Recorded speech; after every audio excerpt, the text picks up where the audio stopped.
दुनिया के किसी भी वॉर एक्सपर्ट को पता नहीं है कि अचानक अमेरिका के राष्ट्रपति डोनाल्ड ट्रंप ने रूस को सीधी युद्ध की धमकियां देना शुरू क्यों कर दी।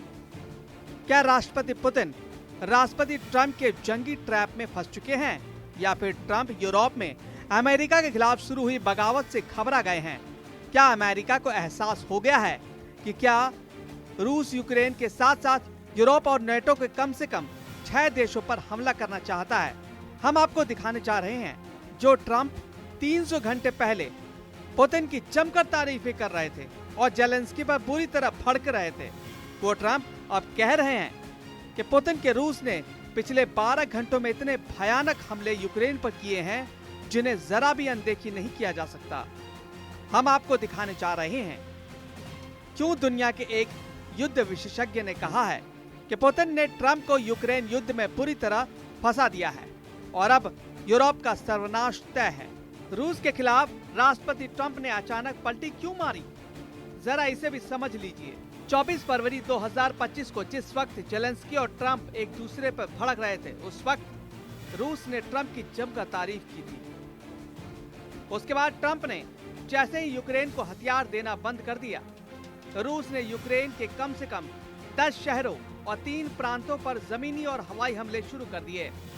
रूसी सेना के घातक हमलों ने यूक्रेन की चीखें निकाल दी। रूस के कम से कम 80 से ज्यादा फाइटर जेट, 12 बॉम्बर्स ने यूक्रेन के पावर स्टेशन, गैस प्लांट, हथियार डिपो को तबाह कर दिया। मरते यूक्रेन की हालत देखकर पूरा यूरोप यूक्रेन के साथ खड़ा हो गया।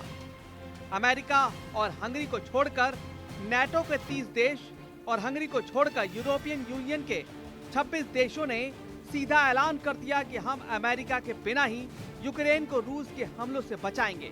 अचानक ही सुपर पावर अमेरिका यूरोपीय देशों की बगावत से सख्ते में आ गया। फ्रांस के राष्ट्रपति मैक्रो ने तो साफ कह दिया है कि वो अमेरिका के बिना ही पूरे यूरोप में फ्रांस के परमाणु हथियार तैनात कर देंगे। फ्रांस के इस ऐलान से अमेरिका बैकफुट पर आ गया है। उसे लग रहा था कि यूरोपीय देश अमेरिका के बिना रूस के खिलाफ एकजुट नहीं हो पाएंगे। वहीं दूसरी तरफ पोलैंड के प्रधानमंत्री डोनाल्ड टस्क अमेरिका को औकात दिखाते हुए कहा कि यूरोप के देश अपने दम पर रूस को जंग हरा देंगे और यूक्रेन को युद्ध किसी भी कीमत पर हारने नहीं देंगे।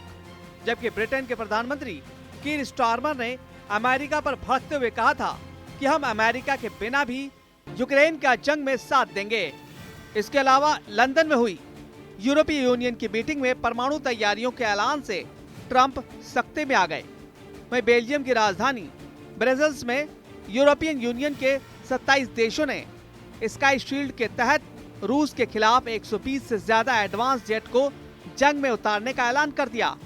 महज 300 घंटे के अंदर ही ट्रंप को एहसास हो गया कि अगर अमेरिका की मदद के बिना रूस के खिलाफ पूरा यूरोप हमला करने लगा तो अमेरिका की ताकत दुनिया के सामने कुछ नहीं रह जाएगी।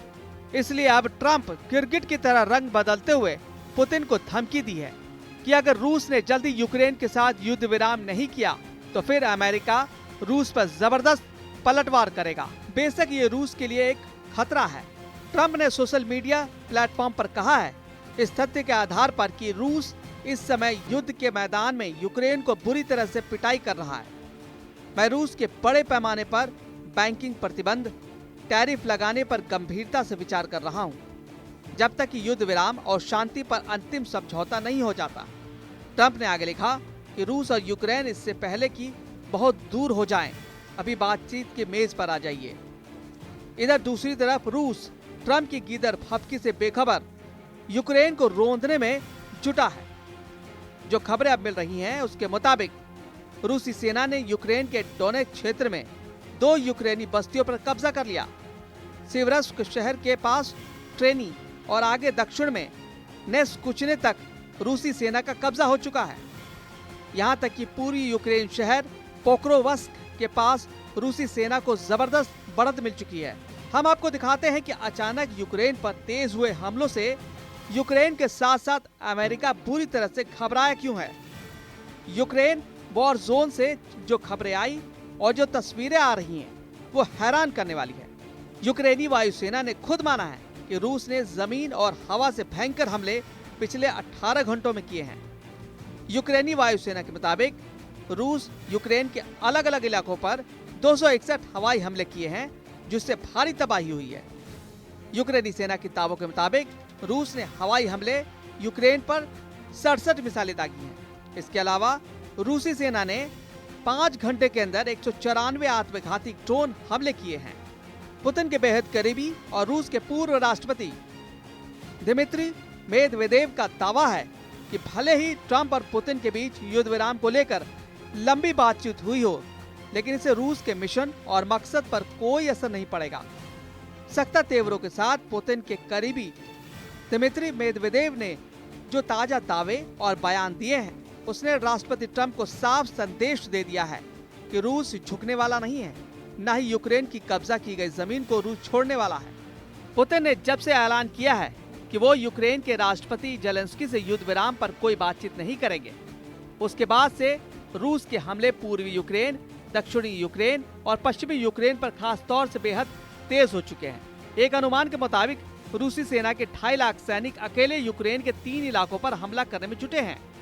रूसी सेना इस वक्त जमीन पर अपनी स्पेशल फोर्स के जरिए भीषण हमले कर रही है, जबकि रूसी वायुसेना अपने मिग और सुखोई मिराज के कम से कम 170 फाइटर जेट विमानों से यूक्रेनी शहरों पर भूखे शेरों की तरह टूट पड़ी है। दावा किया जा रहा है कि रूस ने पूर्वी यूक्रेन के कम से कम 32 गांवों पर पिछले 5 महीनों में कब्जा कर लिया है। इधर वॉर रूम में राष्ट्रपति जेलेंस्की अपने कमांडरों के साथ माथापच्ची करने में जुटे हैं कि कैसे रूस के तूफानी हमलों को रोका जाए। हालात ये है कि पूरी यूक्रेन के बहुत बड़े इलाके में यूक्रेनी नागरिक भाग खड़े हुए हैं। यूक्रेन के डोनेत्स्क में इस वक्त हालात बेहद संगीन और खौफनाक हो चुके हैं। कुल मिलाकर हालात बेहद पेचीदा हो चुका है। जो अमेरिका रूस का सबसे भरोसेमंद दिख रहा था, वो अमेरिका यूरोप के दबाव में रूस से ही जंग करने को तैयार हो गया है। अब देखना होगा कि ऐसे हालात में पुतिन ट्रंप की जंगी बाजी को कैसे पलटते हैं।